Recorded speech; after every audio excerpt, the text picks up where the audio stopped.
বাংলাদেশের বিরুদ্ধে one day series ২-১ জেতার পর টি-টোয়েন্টি সিরিজেও ১-০ এগিয়ে গেল শ্রীলঙ্কা। তৃতীয় ওয়ানডে ম্যাচে সেঞ্চুরি করে দলকে জিতিয়েছিলেন কুসাল মেন্ডিস। প্রথম টি-টোয়েন্টি ম্যাচেও ৭৩ রান করে নিজের ফর্ম ধরে রাখেন তিনি।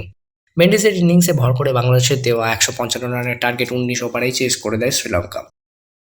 সাউথ আফ্রিকা বনাম জিম্বাবুয়ে টেস্ট ম্যাচে বিতর্ক তৈরি হলো ওয়াইন মাল্ডারকে নিয়ে। ৩৬৭ রানে নকআউট থাকা অবস্থায় ইনিংস ডিক্লেয়ার করে দেন অন্তর্বর্তী ক্যাপ্টেন মাল্ডার এবং ম্যাচের পরে বলেন ব্রায়ান লারার ৪০০ রানের রেকর্ড ভাঙতে চাননি তিনি। লারার প্রতি সম্মান জানাতেই কোচের সাথে পরামর্শ করে এই সিদ্ধান্ত নেন তিনি, কিন্তু তারপরেই বিরূপ প্রতিক্রিয়ার সম্মুখীন হতে হয় তাকে। বলা হয় সুযোগ থাকা সত্ত্বেও লারার রেকর্ড না ভাঙা বরং বেশি অসম্মানজনক। এমনকি লারা নিজেও একথা ব্যক্তিগতভাবে মালারকে বলেন। ৩৬৭ রানের অতিমানবিক ইনিংসও তাই কিছুটা ম্লান হয়ে গেল এই বিতর্কের জেরে।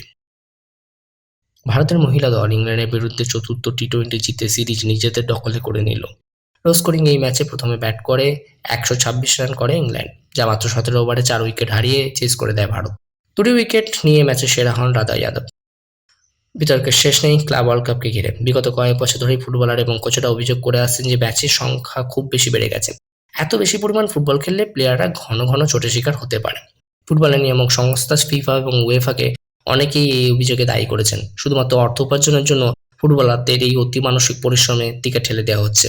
তার মধ্যে ক্লাব ওয়ার্ল্ড কাপে বায়ার্ন বনাম পিএসজি ম্যাচে বায়ার্ন ফুটবলার জামাল মুসিয়ালা পায়ে চোট পান, যা সারতে প্রায় ৬ মাস লাগবে। ফলে বিতর্ক আরও বেড়ে যায়। ক্লাব ওয়ার্ল্ড কাপের সেমিফাইনালে মুখোমুখি হয়েছিল পিএসজি আর রিয়াল মাদ্রিদ, যে ম্যাচে পিএসজি ৪-০ গোলে জয়ী হয়।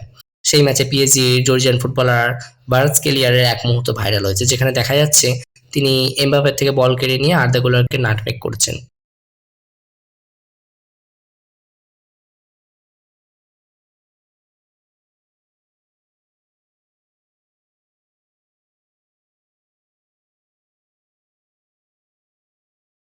এই মুহূর্তে বিশ্বের অন্যতম উইঙ্গার বলা হচ্ছে বার্জকেলিয়াকে। এর আগে নাপোলিকেও ইতালির সিরিয়ে লিগ জেতাতে মুখ্য ভূমিকা নিয়েছিলেন তিনি।